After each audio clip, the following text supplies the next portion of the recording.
A paz do Senhor, amadas irmãs, tudo bem? Então, hoje me deu vontade de gravar a palavra no vídeo, né? Porque eu estou com saudade de vocês. Eu espero que vocês estejam com saudade de mim. Então, eu tô sentindo falta de videozinhos, de palavras, feedbacks, áudios das irmãs. Eu estou de verdade com saudade. Hoje mesmo eu falei com as meninas que a gente está precisando fazer alguma coisa para ficar mais próxima de vocês. Porque a gente vai gravando ali, né, os áudios, e ali eu sei que vocês escutam depois, mas a gente precisa desse calor, né? A gente precisa estar juntas, olhar uma no olho da outra. Então tô gravando esse vídeo aqui para incentivar as irmãs também. Se quiser mandar um feedback, contar um testemunho, mandar um áudio, manda um áudio pra gente. A gente fica muito feliz quando a gente escuta os testemunhos. Isso nos dá muita força, tá? Para fazer esse trabalho. A gente sente muita falta quando a gente fica muito tempo assim, sem ouvir vocês, só vocês nos ouvindo, amém? Então, eu decidi fazer aqui hoje através de vídeo. E, irmãs, eu quero falar hoje sobre o chamado. Eu quero falar sobre o nosso chamado, porque é uma coisa que traz muita dúvida, né, ao coração das pessoas. Qual é o meu chamado? Qual é o meu propósito? Para que eu fui chamada nessa terra? E eu quero falar aqui um pouco sobre a vida de Isaías, o profeta Isaías, que foi assim muitíssimo usado pelo Senhor, um homem que ouvia o Senhor, um homem que vivia inteiramente para o Senhor. Se você for ler o livro de Isaías, você até assusta às vezes com as coisas que eles eram submetidos ali só para o Senhor sentir só para ele sentir aquilo que o Senhor sentia em relação ao seu povo. Então era um povo assim de muita obediência, era um povo ali, sabe, que vivia mesmo para ouvir a voz do Senhor. Então eu quero falar um pouco sobre o chamado de Isaías, e aí você vê aí se você se identifica em alguma parte, amém? Eu quero ler lá em Isaías capítulo 6, diz assim a palavra do Senhor: a visão de Isaías e o seu chamamento. No ano da morte do rei Uzias, eu vi o Senhor assentado sobre um alto e sublime trono, e as abas de suas vestes enchiam o templo. Serafins estavam por cima dele, cada um tinha 6 asas, com 2 cobria o rosto, com 2 cobria os seus pés, e com 2 voava. E clamavam uns aos outros, dizendo: Santo, Santo, Santo é o Senhor dos exércitos, toda a terra está cheia da tua glória. E as bases do limiar se moveram, a voz do que clamava, e a casa se encheu de fumaça. Então disse eu: ai de mim, estou perdido, porque sou homem de lábios impuros e habito no meio de um povo de impuros lábios. Os meus olhos viram o Rei, o Senhor dos exércitos. Então um dos serafins voou para mim, trazendo na mão uma brasa viva que tirava do altar como um tenaz. Com a brasa tocou a minha boca e disse: eis que ela tocou os teus lábios. A tua iniquidade foi tirada e perdoado o teu pecado. Depois disso ouvi a voz do Senhor que dizia: a quem enviarei? A quem há de ir por nós? Disse eu: eis-me aqui, envia-me a mim. Então disse ele: vai e diz a este povo: ouve, ouve e não entendais. Vede, vede, mas não percebais. Torna insensível o coração deste povo, endurece-lhe os ouvidos e fecha-lhe os olhos, para que não venha ele a ver com os olhos, e ouvir com os ouvidos, e entender com o coração, e se converta e seja salvo. Então disse eu: até quando, Senhor? Ele respondeu: até que sejam desoladas as cidades e fiquem sem habitação, as casas fiquem sem moradores, a terra seja de todo assolada, e o Senhor afaste dela os homens, e no meio da terra seja grande o desamparo. Mas se ainda ficar a 10ª parte dela, tornará a ser destruída, como o terebinto e como o carvalho, dos quais, depois de derribados, ainda fica o toco. Assim, a santa semente é o seu toco. Irmãs, eu vejo aqui nesse capítulo de Isaías claramente o chamado de Isaías. Aqui dá para a gente entender claramente, né, o chamado de cada um. Irmãs, a primeira coisa que fala aqui é que quando, né, o rei Uzias morreu, Isaías ele teve uma visão. Ele viu o trono do Senhor. E ali ele viu o Senhor assentado sobre o seu trono. Eu fico pensando o que significa isso na nossa vida, né? Eu vi ao Senhor. E eu fico pensando no nosso encontro com Jesus. Naquele momento que você tem aquele encontro com Jesus, que você descobre que Ele é tão real, que Ele é tão vivo, né? Eu creio que esse momento é esse momento que Isaías viu ao Senhor. É esse momento desse encontro, é o momento que nós encontramos com Jesus. E aí, irmãs, quando ele tem essa visão do trono de Deus, da santidade de Deus, da grandeza de Deus, é o que acontece com a nossa vida, irmãs. Quando a gente descobre um Jesus vivo através da sua palavra, quando nós começamos a conhecer a palavra do Senhor, nós começamos a olhar para dentro de nós. E ali a gente começa a ver a santidade do Senhor, que é tão grande. E quando nós começamos a ver a santidade do Senhor, nós começamos a olhar para nós e falar assim: Senhor, e agora? O que será de mim? Eu sou tão sujo, Pai. Eu sou tão pecador, eu sou tão falho. E agora, Senhor, o que será de mim? E foi exatamente o que Isaías fez. Ele teve aquela visão e ele falou assim: agora eu estou perdido, porque eu vi ao Senhor. Ai de mim, que tenho lábios impuros, habito no meio de um povo de impuros lábios. Irmãs, você percebe que primeiro ele percebeu que ele tinha lábios impuros. Ele percebeu que a vida dele estava errada, que ele era um impuro. Logo em seguida, ele fala que ele habita no meio de pessoas de impuros lábios. Por quê, irmãs? É uma tendência nossa.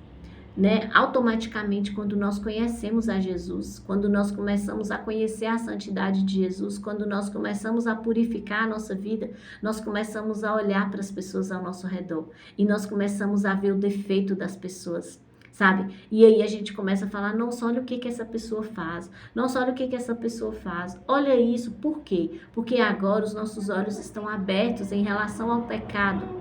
Antes a gente olhava para essas coisas, mas a gente não achava erro. Antes a gente achava que isso era tudo normal. Mas a partir do momento que você tem esse encontro com Jesus, os seus olhos se abrem. E quando os seus olhos se abrem, você começa a enxergar, tanto na sua vida como na vida das pessoas que te cercam. Só que o cuidado que nós precisamos ter aqui, irmãs, é que ele falou: e agora? Eu habito no meio de pessoas de impuros lábios. O que eu vou fazer agora? E esse momento a gente tem que ter muito cuidado na nossa vida, irmãs. Para a gente não começar a julgar todas as pessoas ao nosso redor. Para a gente não começar a apontar o pecado de todo mundo. Nós não fomos chamados para apontar o pecado de ninguém. Nós somos chamados para nos parecer com Cristo, para nos tornar parecidas com Jesus. Nós somos chamados primeiramente para isso. Então, nesse momento, quando ele clama, ele fala: ai de mim, e agora? O que eu vou fazer? Porque eu vi ao Senhor. E agora, o que eu faço? E a Bíblia fala que na mesma hora, voou um querubim, voou um anjo com uma brasa viva na mão, vindo do altar, do trono de Deus. E essa brasa tocou nos lábios de Isaías. E quando tocou nos lábios de Isaías, ele recebeu a pureza nos seus lábios. Irmã, sabe o que isso me fala? Isso me fala sobre o poder que tem na nossa boca. Isso me fala sobre o poder que tem nos nossos lábios, irmãs. Lá em Provérbios fala que a nossa boca, ela tem tanto poder para matar como para edificar. Então, quando eu vejo isso aqui, para você ver que foi o primeiro lugar. Porque é da boca que sai todas as coisas. É da boca que sai a bênção e é da boca que sai a maldição. É da boca que sai a palavra de fé e é da boca que sai a incredulidade. É da boca que sai a gratidão e é da boca que sai a reclamação. É da boca que você abençoa os seus filhos e é da boca que você amaldiçoa os seus filhos. Então olha como isso é sério. É da boca que você declara quem Deus é e é da boca também que você difama o nome do Senhor. Então, nesse momento aqui, começou esse processo na vida de Isaías. Aqui a gente lendo parece que foi tudo muito rápido, né? Porque está resumido aqui o chamado de Isaías. Mas nós sabemos que isso demanda tempo, isso demanda um processo, né? Nesse momento ali, quando ele teve esse encontro com o Senhor, naquele momento ele clama, naquele momento ele grita, ele fala: Senhor, eu sou muito impuro. Senhor, eu tenho lábios impuros, e agora o que eu faço? Então é aquele clamor do primeiro momento, sabe, aquele desespero que você fica assim: meu Deus, como eu sou sujo, como eu sou imundo, como eu errei, como eu pequei, e agora o que eu faço? E o Senhor vira para nós e fala: calma, você não vai fazer nada, eu que vou fazer. Fica tranquila, quem vai fazer sou eu. Você só precisa confiar. Você só precisa estar diante de mim. Você só precisa estar diante do meu altar. Você só precisa olhar para mim e me ver e saber que eu estou ali. Então, naquele momento que você tem uma visão do trono de Deus, naquele momento que você vê a grandeza de Deus, naquele momento que você tem contato com a palavra de Deus. O trono de Deus significa a palavra do Senhor, que é onde o Senhor habita. E onde o Senhor habita? O Senhor, ele é a palavra, e a palavra é o Senhor. Então, quando nós temos um encontro com a palavra de Deus, nós temos um encontro com Deus. Nós temos um encontro com Jesus, que é a palavra. E através do Espírito Santo, essa palavra ela é revelada aos nossos corações. Agora nós não somos mais cegos, agora nós não somos mais surdos espirituais, agora nós vemos, agora nós ouvimos. Então, por isso que é comum uma pessoa que, quando ele começa a conhecer a palavra, ele desespera com suas vestimentas, com sua forma de falar, os lugares que você senta, as coisas que você alimenta, as coisas que você vê, todas as coisas começam a te incomodar. Por quê? Porque antes você não percebia que aquilo era um pecado, mas agora você vê. Agora os seus olhos foram abertos e você pode ver. Mas o que eu quero te dizer hoje é: cuidado, o que você está vendo não é para a vida dos outros, é para você. Purifica a sua vida, santifica a sua vida, esteja cheia do Espírito Santo. Esse é o primeiro chamado para a nossa vida, nos santificar. O primeiro chamado da nossa vida é o Senhor fazer em nós, sabe? Então, assim, para de querer tirar, sabe, aquela trave, aquele cisco que há nos olhos do seu irmão. Pare de apontar: olha, eu ouvi uma palavra, e aí você fala assim: nossa, mas quem tinha que ouvir essa palavra era meu marido, quem tinha que ouvir essa palavra era meu filho. Não, quem tinha que ouvir essa palavra era você. Se você ouviu, se falou, então é para você ver o que o Senhor está falando com você. Então, o primeiro chamado da nossa vida, irmã, é esse.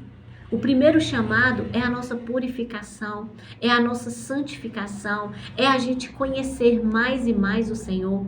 Porque aí, irmãs, depois que isso aconteceu, depois que esse serafim, ele desceu, ele voou e ele tocou sobre os lábios de Isaías, ele colocou uma brasa viva, tocou sobre os lábios de Isaías. E quando isso aconteceu, irmãs, quando tocou os lábios e foi tirado, ele foi perdoado de todos os seus pecados. Aqui, irmãs, é aquele momento da confissão, é aquele momento, aquele processo que nós passamos de confessar os nossos pecados. O Senhor começa a abrir a nossa visão e nós começamos a ver tudo aquilo que nós fizemos, que não foi legal, que não foi agradável aos olhos do Senhor. Irmãs, é por isso que só quem passa por esse processo compreende alguém que está passando. Às vezes a gente conversa com pessoas que chegam e fala coisas tão simples conosco e fala assim: olha, aconteceu isso comigo. Às vezes uma pessoa que nunca passou por aquilo, ele não compreende essa linguagem. Ele não consegue entender essa linguagem. Mas quem passou sabe o que a pessoa está falando. Então, é exatamente isso aqui. Porque uma vez você tem um encontro, uma vez os seus olhos são abertos para você ver ao Senhor. E depois que você vê, começa esse processo de purificação na sua vida, de santificação na sua vida. E depois que isso acontece, irmãs, os nossos pecados são perdoados. Por quê? Porque nós arrependemos, nós reconhecemos que nós andamos errantes, que nós andamos no pecado e que a gente ainda vai pecar. Mas aí a gente reconhece que hoje nós somos pecadores, mas nós temos um defensor. Nós temos um advogado que luta por nós, que luta as nossas causas. E quando a gente clama por esse advogado, ele entra diante da presença do Senhor. E ele que responde por nós. E é ele que fala: olha, esse é meu. essa é minha, eu que justifico. Então, irmãs, tudo que nós precisamos nos preocupar quando nós estamos passando por esse processo, tudo que nós precisamos entender, irmãs, é que nós precisamos mergulhar, adentrar, está cada dia mais purificado. Quanto mais você se purifica, mais você chega perto do Senhor. Quanto mais você se purifica, ao invés de você julgar as pessoas, você vai olhar para as pessoas com um olhar de misericórdia. Quanto mais você chega perto do Senhor, mais você percebe o quanto você precisa do Senhor.